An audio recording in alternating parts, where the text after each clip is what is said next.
तो उस बच्चे से उन्होंने कहा कि भगवान का भजन करो। तो उसने कहा कि तो मैं छोटा हूँ भाई, कैसे भगवान का भजन करो, थोड़ा बड़ा हो जाऊँगा। तो नारद ऋषि आए, 10 वर्ष का बच्चा हुआ, बोले अरे भगवान का भजन करो, अब तो तुम बड़े हो गए हो। तो कहा अभी तो हम पढ़ाई लिखाई कर रहे हैं भाई, जब थोड़े से बड़े हो जाएंगे, पढ़ाई लिखाई पूरी हो जाएगी, तब भगवान का भजन करेंगे। पढ़ाई लिखाई उसकी पूरी हुई, पढ़ाई तो फिर आए, क्योंकि संतों का काम तो है जीवात्मा को किसी तरह से भी ज्ञान देना, उसके पास बार बार आना।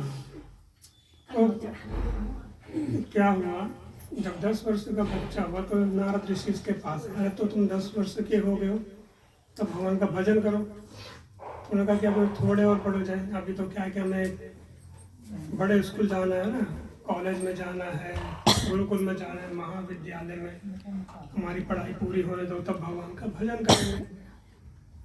तो बच्चा बड़ा हो गया, उसकी पढ़ाई भी पूरी हुई, तो बोले अब पढ़ो। बोले अभी तो क्या नौकरी वोकरी ढूंढ रहे, नौकरी मिल जाए तो थोड़ा आराम से हम करेंगे भगवान का भजन करेंगे। तो नारद ऋषि चले गए, नौकरी भी लग गई। तो नौकरी लगी तो फिर कई समय बाद आए नारद ऋषि, अरे तो तुम्हारी नौकरी भी लग गई, अब तो कुछ भगवान का भजन करो। तो उसने क्या कहा, उसने कहा कि अब नौकरी लगे, घर वाले क्या कर रहे हैं, ब्याह की चिंता कर रहे हैं। ब्याह हो जाए तो फिर दोनों करेंगे, मिल करके करेंगे ना, जोड़े से करेंगे, पति पत्नी भगवान का भजन करेंगे। ब्याह हो गया, फिर नारद ऋषि आए उसके पास।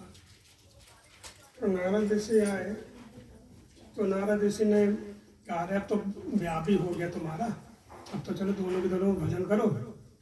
तो बोले नारद ऋषि अब मतलब वंश वृद्धि हो जाए हमारी, तो फिर क्या कि आराम से जब संतान हो जाएगी उसके बाद भजन करेंगे। तो संतान भी हुई। नारद ऋषि ने कहा भाई अब तो तुम्हारी संतान भी हो गई, इतने तुमने बहाने बना लिए बचपन से लेकर के, अब तो भजन करो। तो बोले बच्चा रात में सोने नहीं देता, क्योंकि छोटे बच्चे रात में उठते रहते हैं, हमें भी उठना पड़ता है, दिन में नींद आती है, तो कहाँ से भगवान का भजन करें, माला लेते तो नींद आ जाती है, ये बड़ा हो जाए। तो नारद जी चले गए। कई वर्षों बाद आए तो देखा कि क्या हुआ कि वो बच्चा भी बड़ा हो गया, लेकिन जिस बच्चे को बचपन से समझा रहे थे वो बच्चा कहीं नहीं दिखाई दिया। तो कहाँ है वो बच्चा भाई? तो जब गए अंदर कमरे में तो देखा कि वो तो वृद्ध अवस्था को प्राप्त हो गया, बिल्कुल उसको नेत्रों से नहीं दिखाई दे रहा है, कानों से नहीं सुनाई दे रहा है।